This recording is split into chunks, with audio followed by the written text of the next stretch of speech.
All right, can you tell me your name, please? My name is Norma. And Norma, what city are you from? I'm from Rochester Hills, Michigan. All right, Miss Norma. So tell me, what kind of problems were you having before you actually came in to see us for the stem cell therapy?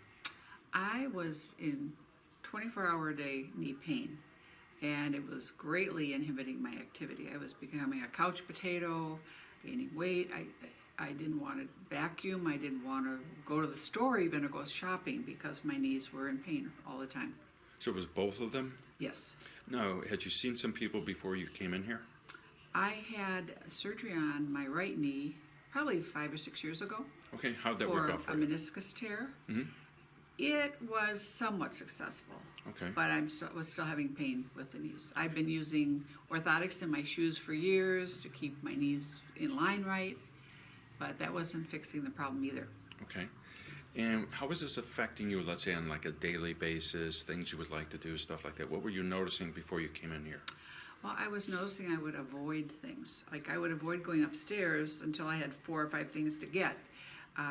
I would avoid getting in lines at the post office. I just couldn't stand there and wait.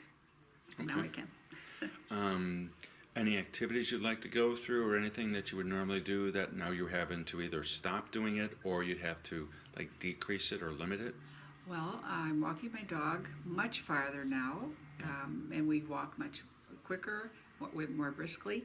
And I'm thinking about taking up golf again this spring. Well, when's the last time you were golfing now? 3 to 4 years ago. Because of the knee issue? Because or? of the knee issue, yes. Okay. And so you said you're walking the dog longer. What other things can you do at home?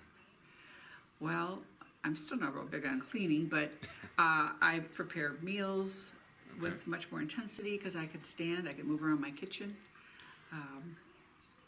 Gardening, I had to have a helper with gardening with the digging. I can do that myself now. How are you doing with stairs now? What was that like before? What's it like now? I was dragging myself up with my arms, but now I just walk up, even carrying laundry, lots of stuff. It's 100% improved. Excellent. Well, thank you very much. I appreciate that.